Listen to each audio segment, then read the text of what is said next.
बिस्मिल्लाहिर्रहमानिर्रहीम। मेरी बहू बहुत प्यारी थी और बहुत अच्छे से रहती थी, लेकिन वो रोज दोपहर मैके चली जाती और कुछ देर बाद वापस आती तो साथ एक औरत होती और पूछने पर कहती कि मेरे भाई की बीवी है। और रात मेरे बेटे के आने से पहले बुर्का पहनकर वो औरत चली जाती। हैरत की बात यह थी कि बहू रोज अपने साथ एक नई औरत लाती। जब एक दिन बेटे का अचानक फोन आया कि मेरे दोस्त के घर वाले आ रहे हैं, तो बहू मैके में थी। मैंने जल्दी जल्दी सारी तैयारी की। इतने में बहू एक औरत ले आई। अभी बहू आई ही थी कि पीछे से बेटे के दोस्त भी आ गए। जब उनमें से एक औरत अचानक रोती चीखती आगे बढ़ी और मेरा नाम नाजिश है, मेरा ताल्लुक कराची से है।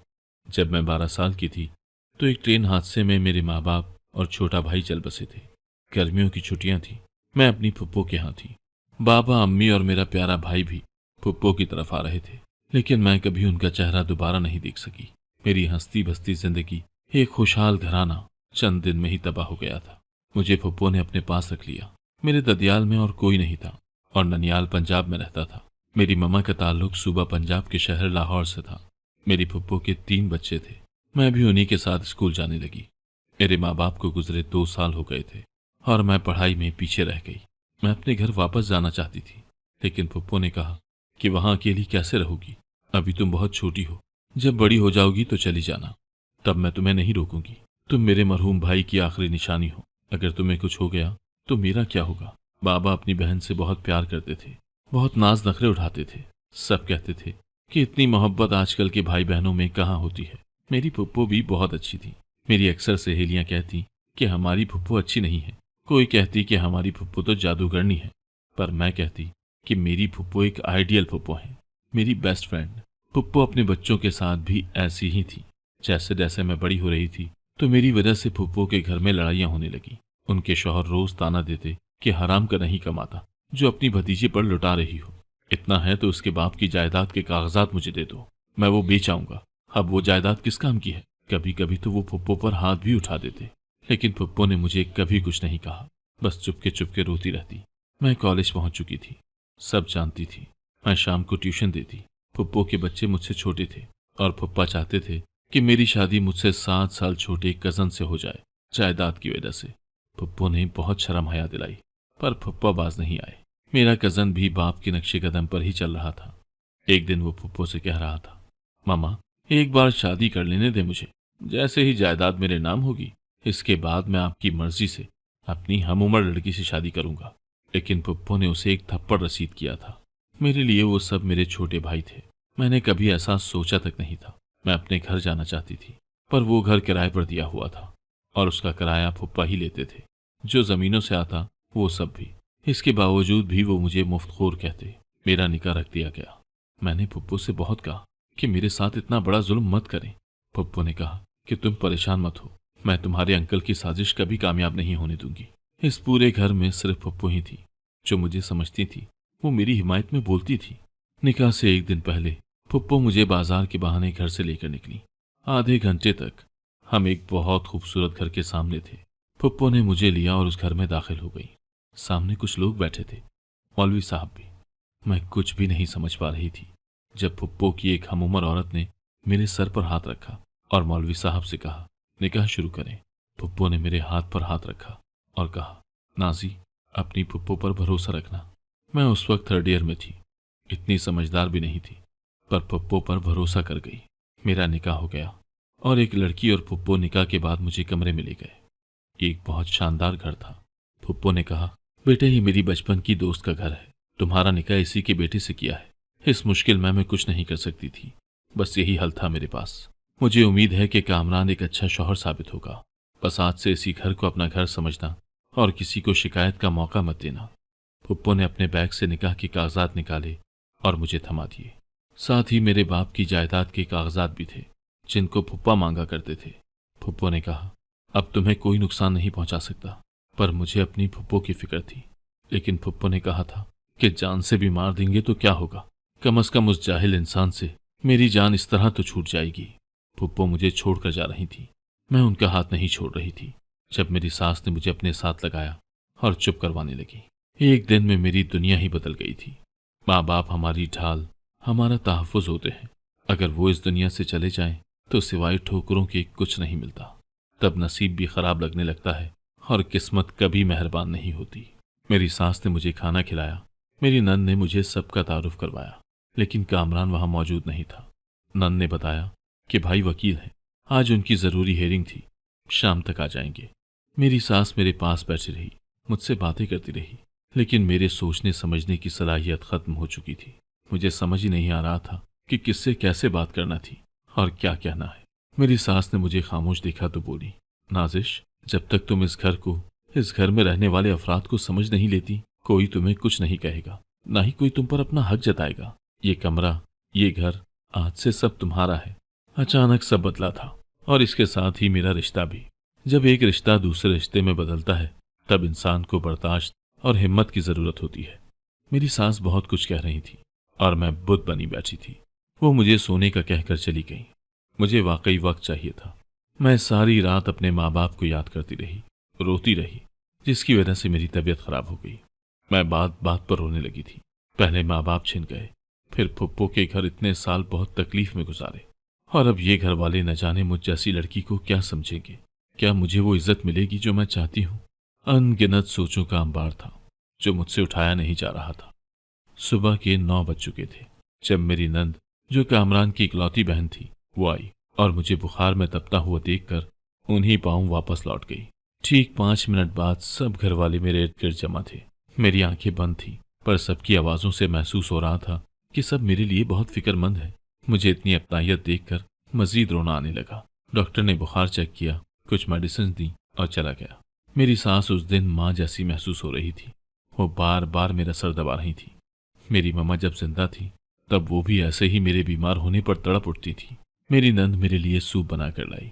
अंकल भी बड़ी फिक्रमंदी से सामने ही बैठे थे जब कामरान कमरे में आया। ये हमारी पहली मुलाकात थी। हमारा आज आमना सामना हुआ था। उसे मेरी तबीयत का पता चला तो पूछने चला आया।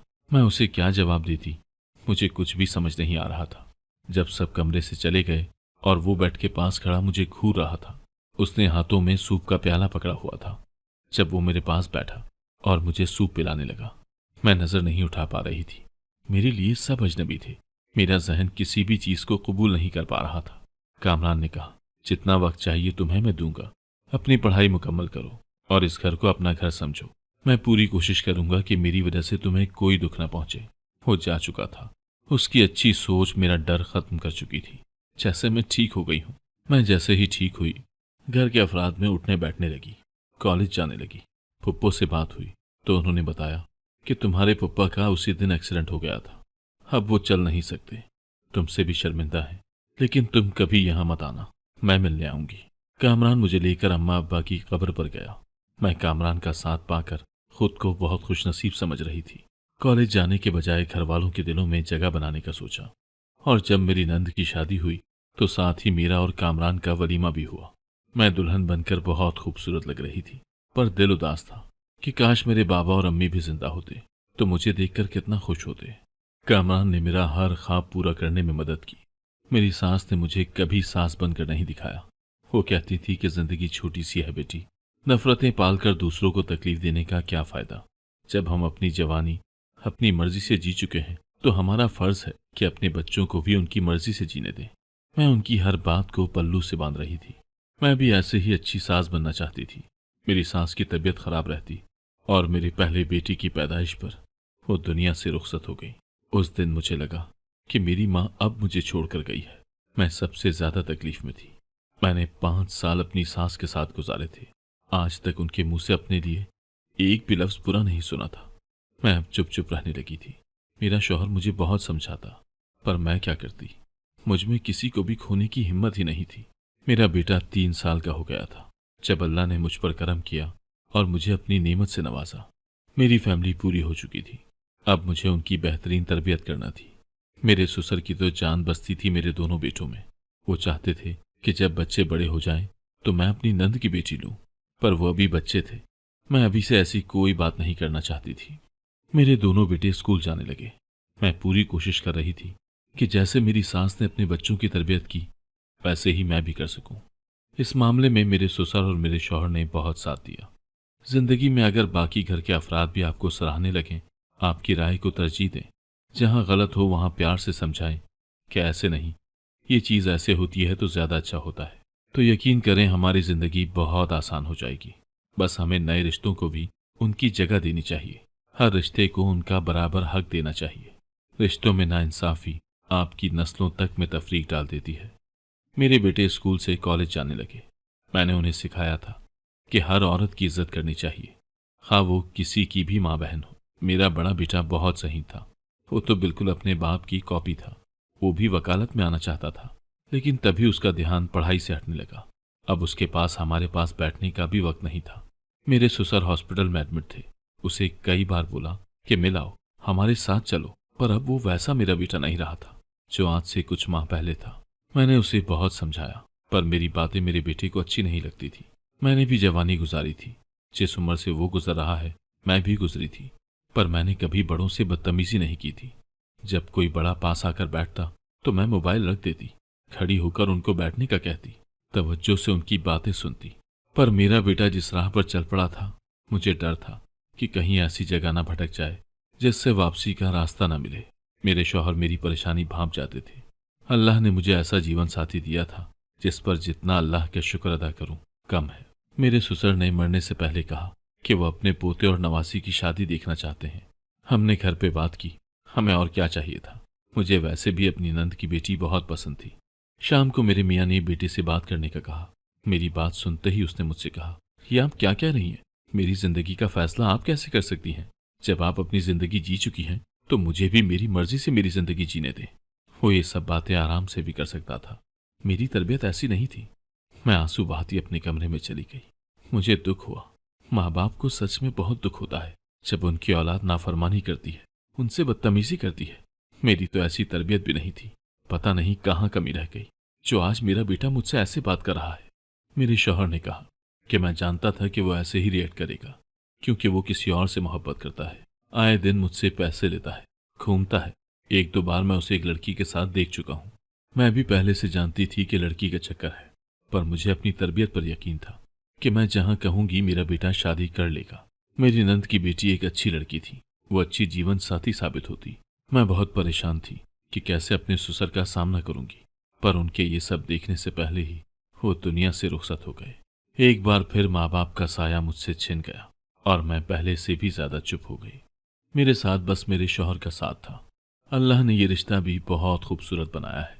पहले एक लड़की माँ बाप के घर होती है, जब बड़ी होती है तो उसे ब्याह दिया जाता है। उस दिन मैं समझ गई थी कि शौहर का रिश्ता हमेशा रहने वाला होता है। बाकी सब आर्जी रिश्ते होते हैं जो वक्त के साथ साथ आपको तन्हा छोड़ देते हैं। मेरे ससुर को गए अभी 5 माह ही हुए थे। मेरे बेटे को एक बार भी ख्याल नहीं आया कि अपनी बदतमीजी पर अपनी माँ से माफी भी मांगे। 5 माह बाद वो मेरे सामने आया। मुझसे कहा, मामा कल शाम 5 बजे तैयार रहिएगा, हम सबा के घर जा रहे हैं। मैंने उससे कुछ नहीं पूछा कि कौन सबा, क्या करती है, और ना ही उसने बताना गवारा किया। मैं घर में कोई भी हंगामा नहीं चाहती थी। मैं जानती थी कि मेरा बेटा मोहब्बत की ऊंची हवाओं में उड़ रहा है, ये जाने बिना कि मोहब्बत हर एक का नसीब नहीं बना करती, और जब माँ बाप नाराज हों तो औलाद क्या करेगी। ऐसे रिश्ते को जिसको निभाने के लिए वो गलत रास्तों का इंतखाब करते हैं। माँ बाप तो कभी औलाद का बुरा नहीं चाहते। मैंने तो अपनी औलाद को उनकी मर्जी करने का पूरा हक दिया था, पर मेरा बेटा इस हक का गलत इस्तेमाल कर रहा था। अपने शौहर के कहने पर मैं सारी नाराजगी भुलाकर अपने बेटे के साथ चली गई। घर बाहर से देखने में काफी बड़ा और अच्छा था, लेकिन पता नहीं क्यों मैं मुतमईन नहीं थी। मुझे ये सब कुछ बनावटी लग रहा था। लड़की का बाप नहीं था, वो 4 बहनें ही थीं, और कुछ साल पहले बाहर के मुल्क से यहाँ शिफ्ट हुए थे। लड़की प्यारी थी, पर मुझे वो लड़कियां बहुत प्यारी लगती हैं जो सर पर दुपट्टा ओढ़ कर रखती हैं, और यहाँ माँ से लेकर बेटियों तक किसी के सर पर दुपट्टा नहीं था। मेरे लिए वहाँ 5 मिनट बैठना भी महाल था। मेरे सास ससुर कहा करते थे कि हमेशा अपने जैसे लोगों में ही रिश्तेदारी करने से इंसान खुश रहता है। उसे मजीद बड़ा नहीं बनना पड़ता और ना ही लोगों के आगे पीछे फिरना पड़ता है। माली हैसियत में हम भी कम नहीं थे, पर उन लोगों जैसी बनावट नहीं आती थी। हम जो थे वो ही रहते थे। मैं चुप करके घर आ गई।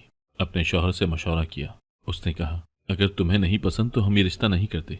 लेकिन मेरे बेटे ने कहा कि अगर आप लोगों ने मेरा रिश्ता वहां न किया तो मैं ये घर छोड़कर चला जाऊंगा। मेरे बेटे को मां नजर नहीं आती थी। उल्टा मुझे कहता कि आप भी पप्पो के साथ मिलकर गेम कर रही हैं ताकि मैं उनकी बेटी से शादी कर लूं। मैं तब भी खामोश थी और मैं खामोश ही रहना चाहती थी। मुझ में एक ठहराव था। अब एक बच्ची तो नहीं रही थी, जवान बेटों की माँ थी। मैं एक सास बनने जा रही थी और मुझे अपनी सोच को बदलना था। और हमने बिना छानबीन के, बिना किसी से पूछे अपने बेटे का रिश्ता वहीं तय कर दिया। वो बहुत खुश था, पर मुझे अजीब अजीब ख्वाब आते। जैसे जैसे शादी के दिन करीब आ रहे थे, मेरा दिल बहुत घबराने लगा था। मुझे ऐसा लगता जैसे कुछ होने वाला है, कुछ बहुत बुरा। माओ के दिल ही अल्लाह ने ऐसे बनाए होते हैं। कुछ दिनों बाद मेरी नंद की बेटी ईमान आई। उसने कहा, ममानी, आप जानती थी कि मैं फैजान से बचपन से मोहब्बत करती आ रही हूँ। उसके लिए कितनी दुआएं मांगी, आपने उसके लिए एक और लड़की पसंद कर ली। आपने एक बार भी मेरा नहीं सोचा। वो मेरे गले लगकर रो रही थी। उसे एक एक बात बताना जरूरी थी। ईमान ने कहा, ममानी, मैं फैजान का इंतजार करूंगी। मैं कभी किसी और से शादी नहीं कर सकती। फैजान की जगह मैं किसी को नहीं दे सकती। वो बहुत मासूम और सुलझी हुई लड़की थी। मैं भी माँ थी। मुझे उसका दर्द, उसकी अजियत, सब कुछ बहुत तकलीफ दे रहा था। मैंने अपने बेटे को साफ लफ्जों में कह दिया कि अगर शादी करनी है तो सादगी से निकाह कर ले, नहीं तो जैसे उसकी मर्जी। लड़की वालों ने बहुत वावेला मचाया, बहुत प्रेशर डाला, लेकिन मेरा फैसला अटल था। अगर वो लोग मजीद प्रेशर डालते तो मेरा बेटा जानता था कि मैंने इस रिश्ते से इनकार ही कर देना है। मुझे पता है कि मुझे ऐसा नहीं करना चाहिए था, पर एक मासूम लड़की के आंसुओं पर मैं अपने बेटे के सर पर सहरा कैसे सजाती। मुझे अपने बेटे के ससुराल वाले जरा पसंद नहीं थे, पर मैं खामोश रही और अपनी बहू को कबूल किया। दिल अब भी मुतमईन नहीं था। एक धड़का सा था जो लगा रहता। लड़कियों का बाप जिंदा नहीं था तो फिर इतना पैसा कहां से आ रहा था। अभी उनकी बाकी बेटियां भी थीं जो मेरी बहू से बड़ी थीं। मेरा छोटा बेटा आदात में अपने बाप पर गया था और बड़े बेटे की सिर्फ शक्ल अपने बाप से मिलती थी। जब अपने छोटे बेटे से कहा कि तुम ईमान से शादी कर लो तो उसने कहा, मामा, आपका हुक्म सर आंखों पर, लेकिन ईमान के साथ ज्यादती होगी। उसे तकलीफ में मत डालें। हम सब जानते हैं कि वो भाई से मोहब्बत करती है और मैंने उसे हमेशा अपनी बड़ी बहन समझा है। आप जैसा कहेंगी मैं वैसा कर लूंगा, पर प्लीज मामा, ऐसे कई जिंदगियां तबाह हो जाएंगी। मेरा छोटा बेटा इतना समझदार निकलेगा, मुझे आज पता चला। मैंने हमेशा की तरह अपना फैसला अल्लाह पर छोड़ दिया। अपनी नई नवेली बहू के खूब आवभगत की, उसे कबूल कर लिया और दिल में पैदा होने वाले खदशात को गहरी नींद सुला दिया। मेरा बेटा खुश था। मुझे और क्या चाहिए था। शादी को 3 माह हो चुके थे। वो बाहर ही घूमते, खाना भी बाहर ही खाते। हमारे घर में बाकी काम मुलाजिम करते थे, पर रसोई हमेशा घर की औरतें करती थी। मैं चाहती थी कि अब शादी को इतने माह हो गए हैं, मेरी बहू अपना घर संभाले, कम से कम अपने शौहर की जिम्मेदारी तो उठाए। मेरी बहू बहुत प्यारी थी और बहुत अच्छे से रहती थी, लेकिन अब अक्सर ऐसा होता कि वो हर रोज मैके चली जाती। मैंने 1-2 बार समझाया कि बेटी, अब ससुराल को अपना घर समझो, हर रोज ऐसे जाना अच्छा नहीं होता, पर वो मेरी बात अनसुनी कर देती। वो सुबह को मेरे बेटे के ऑफिस चले जाने के बाद मैके चली जाती और जब दोपहर को लौटती तो साथ एक औरत आती और पूछने पर कहती कि भाई की बीवी है, जबकि उन लोगों ने कहा था कि उनका कोई बेटा नहीं है। अब भाई कहां से आ गया। मेरी परेशानी बढ़ती जा रही थी। अब हर रोज एक नई लड़की मेरी बहू के साथ होती और रात बेटे के आने से पहले बुर्का पहनकर वो औरत चली जाती। मैंने अपने शौहर से कई बार कहा, हर बार वो कहते कि ये सब तुम्हारा वहम है, अगर वो मैके जाती है तो जाने दो, हमें क्या करना है। लेकिन मेरी परेशानी बढ़ती जा रही थी। मैं अपने बेटे से बात करना चाहती, पर मुझे मौका ही नहीं मिल रहा था। जब एक दिन बेटे का अचानक फोन आया कि मेरे दोस्त के घर वाले आ रहे हैं। बहू तो मैके में थी। मैंने जल्दी जल्दी सारी तैयारी की। इतने में बहू एक औरत के साथ आई। अभी बहू आई ही थी कि पीछे से बेटे के दोस्त भी आ गए। जब उनमें से एक औरत अचानक रोती चीखती आगे बढ़ी और कहा, हिना, मेरी बच्ची, तुम यहाँ हो। बहू के साथ आई लड़की अपनी माँ के गले लगकर रो रही थी। सब एक दूसरे का मुंह देख रहे थे कि ये क्या माजरा है। मेरे बेटे के दोस्त की माँ अपने बेटे की शादी का कार्ड देने आए थे। जब वो लड़की मेरी बहू के साथ आई तो कहने लगी, अम्मा, मुझे माफ कर दें। मैं जिसके लिए घर से भागी उसी ने मुझे धोखा दिया, मुझे इस्तेमाल किया और गुलशन बाई के कोठे पर मुझे बेच दिया। मैं 2 साल से वहीं हूँ। घर आना चाहती थी, पर मैं जिस इज्जत से घर से निकली थी वो इज्जत अब मेरे पास नहीं रही। ये जो आंटी की बहू है, ये उसी गुलशन बाई की बेटी है। इन लोगों ने मेरे साथ अच्छा नहीं किया। ये लड़कों के जरिए मुझ जैसी लड़कियों को ट्रैप करते हैं और फिर उनको हर रोज चंद हजार में बेच देते हैं। मैं निकलना चाहती थी इन लोगों के चुंगल से, पर निकल नहीं सकती थी। मुझे माफ कर दे। मेरे बेटे ने अपनी बीवी को बालों से पकड़ लिया और कहा कि जो रोज तुम्हारे पांव पर छाले होते थे, तुम एक तवाइफ थी। मेरी आंखों में मट्टी झोंकती रही। मैं अकल से अंधा, तुम्हारी हर बात पर यकीन करता रहा, अपनी माँ से बदगुमान होता रहा कि वो सजा के तौर पर तुम्हें गर्म फर्श पर खड़ी करती है क्योंकि वो तुम्हें पसंद नहीं करती। मैं हवन्नों की तरह उन दोनों को देख रही थी।